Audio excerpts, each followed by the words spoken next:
आज का हमारा पाठ है राष्ट्रीय त्योहार। आप सभी को पता है कि हमारा स्वतंत्रता दिवस और गणतंत्र दिवस यह हमारे राष्ट्रीय त्योहार है।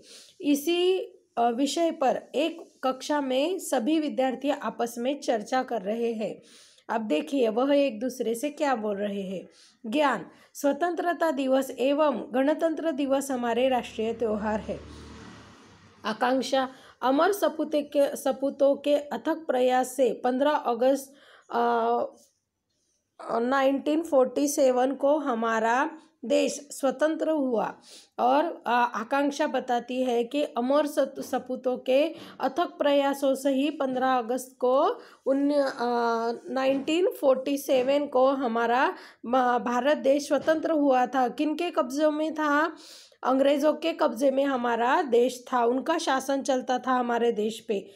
त्र्यंबक, यह दिन स्वतंत्रता दिवस के रूप में मनाया जाता है। ज्ञान, आज़ादी मिलने के बाद बड़ी लगन से देश का संविधान बनाया गया तथा 26 जनवरी 1950 को इस देश में लागू किया गया। और त्र्यंबक बताता है कि हमें अंग्रेज़ों से आज़ादी मिलने के बाद बहुत मेहनत से हमारा देश का संविधान बनाया गया है। यह संविधान लिखित संविधान है और दुनिया में सबसे बड़ा संविधान हमारा देश का माना जाता है और वह 26 जनवरी से लागू किया गया है। आकांक्षा, इसलिए 26 जनवरी का दिन गणतंत्र दिवस के रूप में मनाया जाता है। क्षितिज, 26 जनवरी और 15 अगस्त के दिन हम और क्या क्या होता है? और क्षितिज पूछता है कि 26 जनवरी के दिन और 15 अगस्त के दिन और क्या क्या होता है। ज्ञान, राष्ट्रीय त्योहार वाले दिन राष्ट्रध्वज फहराते हैं, राष्ट्रगीत गाते हैं, राज्य, जिला, शहर, गांव तथा विद्यालय में इन त्योहारों को धूमधाम से मनाते हैं। प्रभात फेरियां निकालते हैं, जगह जगह सजावट और रोशनी की जाती है। और ज्ञान सभी को यह बताता है कि राष्ट्रीय त्योहार वाले दिन हम क्या क्या करते हैं।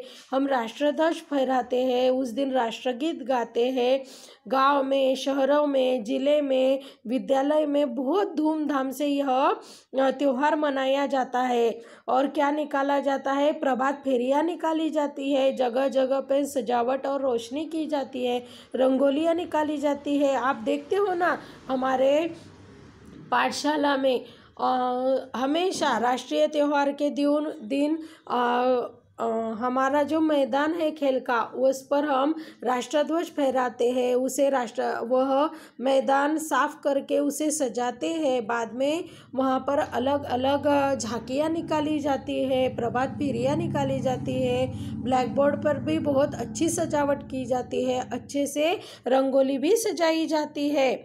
यह आप देखते आए हो। क्षितिज, हमें यह आज़ादी बड़े संघर्षों के बाद मिली है, हमें इसकी रक्षा करनी है। और क्षितिज बताता है कि यह आज़ादी हमें खैरात में नहीं मिली है, बहुत संघर्ष करके मिली है, इसलिए हमें उसकी रक्षा करनी है। त्र्यंबक, हाँ, हमें स्वतंत्रता सेनानियों के बलिदान को सदैव याद रखना होगा। अपने तिरंगे का सम्मान करना हमारा कर्तव्य है। और त्र्यंबक कहता है कि जिन स्वतंत्र सैनिकों ने, सेनानियों ने बलिदान किया और इनका हमें हमेशा सम्मान करना चाहिए। आकांक्षा, राष्ट्रीय त्योहारों पर झंडा वंदन के लिए सभी का समय पर उपस्थित होना आवश्यक है। राष्ट्रगीत के समय सदैव सावधान की मुद्रा में खड़े रहे। राष्ट्रीय त्योहार हमें पूरी निष्ठा और आनंद पूर्वक मनाने चाहिए। आपको पता है ना, राष्ट्रीय त्योहार जो होता है उस दिन झंडा वंदन होता है, वह उस समय हमें कैसा आना चाहिए? साफ सुथरे कपड़े पहनने चाहिए, हमें पूरी तरीके से सलीके से समय पर आना चाहिए। हमें पाठशाला में राष्ट्रगीत गाते समय, बोलते समय हमें सावधान की मुद्रा में खड़े रहना चाहिए। और यह जो राष्ट्रीय त्योहार है वह पूरी निष्ठा और आनंद के साथ हमें मनाना चाहिए। उस दिन किसी के साथ में मारपीट, झगड़ा, गाली गलौज नहीं करनी चाहिए। क्यों?